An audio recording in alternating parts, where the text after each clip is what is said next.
गुरुर्ब्रह्मा गुरुर्विष्णू गुरुर्देवो महेश्वरः गुरुः साक्षात परब्रह्म तस्मै श्री गुरुवे नमः. तर गुरूंची कृपा एकदा झाली की जीवनातल्या अनेक गोष्टी बदलायला सुरुवात होतात, कर्मांचा नाश होतो. तर एकदा एक माणूस असाच एका ज्योतिषाकडे गेला. त्याला काही प्रश्न विचारायचे होते. आपली परिस्थिती खराब आहे असं त्याला वाटत होतं. तर त्याला काही प्रश्नांची उत्तरं पाहिजे होती, म्हणून तो पत्रिका घेऊन ज्योतिषाकडे जातो. ज्योतिषाकडे गेल्यावर ज्योतिषी त्याची पत्रिका बघतो. त्याचं तोंड थोडंसं विचित्र होतं आणि ज्योतिषाला प्रश्न पडतो की ह्या माणसाने आपल्याला जे प्रश्न दिलेले आहेत त्याच्याहून गंभीर प्रश्न ह्याच्या पत्रिकेमध्ये दिसत आहेत. तर ज्योतिषी त्याला सांगायला सुरुवात करतो, तुमची परिस्थिती खराब आहे, तुमच्यावर खूप सारं कर्ज आहे, तुम्हाला आयुष्यामध्ये कोणीही विचारत नाही, तुमच्याकडं गाडी नाही आणि सतत काही ना काही पैशाची कटकट तुमच्या मागं असते. ह्याच्यावरती त्या माणसाला खूप जास्त आश्चर्य वाटलं, कारण की असं काही पहिले तर त्याच्या आयुष्यात अजिबात नव्हतं. तो म्हणला की ज्योतिषी महाराज, तुम्ही जे काही सांगत आहात ते आम्हाला पटत नाही आहे, कारण की खरं तर माझ्याकडे ही परिस्थितीच नाही आहे.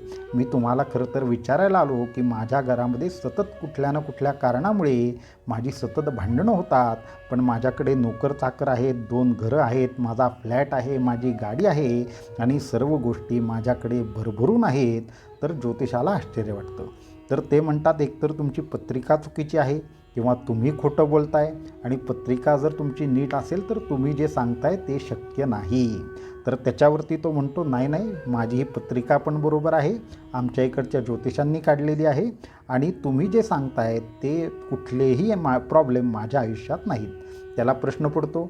तो म्हणतो, आपण अजून एका मोठ्या ज्योतिषांकडे जाऊ. तर तो त्यांना मोठ्या ज्योतिषांकडे घेऊन जातो, जे त्यांच्याकडे गेल्यावर पत्रिका दाखवतात. पहिला ज्योतिषी काय म्हणतो, तुम्ही शांत बसा. तर ही पत्रिका त्या मोठ्या ज्योतिषाला दाखवली जाते. तो तर म्हणतो की तुमच्याकडे आत्ता तुमचं घर असणं शक्यच नाही, कर्जाशिवाय तुम्ही राहणं शक्य नाही, तुमच्या पत्रिकेमध्ये धनयोग नाहीच आहे, धनयोग नाहीच आहे. तर ह्या गोष्टी सगळ्या ऐकून त्या साधकाला खूप आश्चर्य वाटतं. तो माणूस म्हणतो, हे कसं शक्य आहे? माझ्या घरी येऊन बघा, इथे माझा बंगला आहे, या ठिकाणी माझा फ्लॅट आहे, माझ्याकडं गाड्या आहेत, नोकर आहे, चाकर आहे, सगळे. तर ह्यामध्ये त्या माणसाला अचानक आठवतं की आपले गुरुदेव पत्रिका सगळ्यांची सांगतात, तर त्यांच्याकडे घेऊन जाऊ. म्हणून हे ज्योतिष आणि तो माणूस आपल्या गुरूंकडे जातात.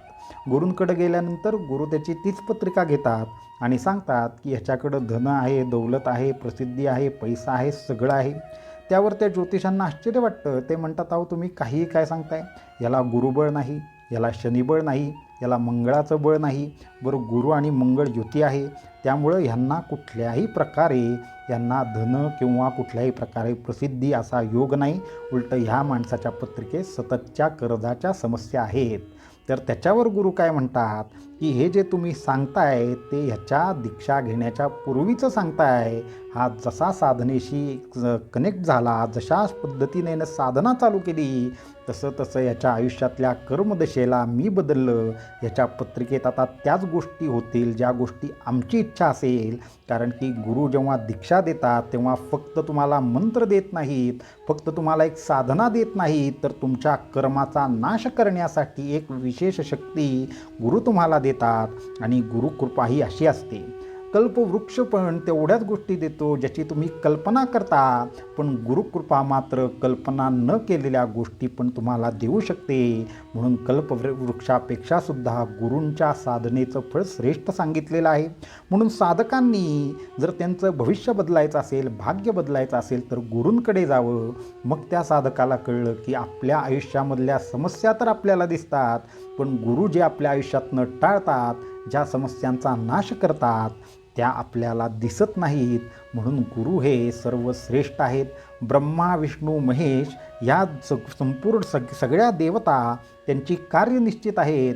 ब्रह्मदेव आपल्या कर्माप्रमाणे आपल्या आयुष्यात जे काय होणार आहे ते लिहितो, परंतु ते बदलायचं सामर्थ्य गुरुमध्ये असतं.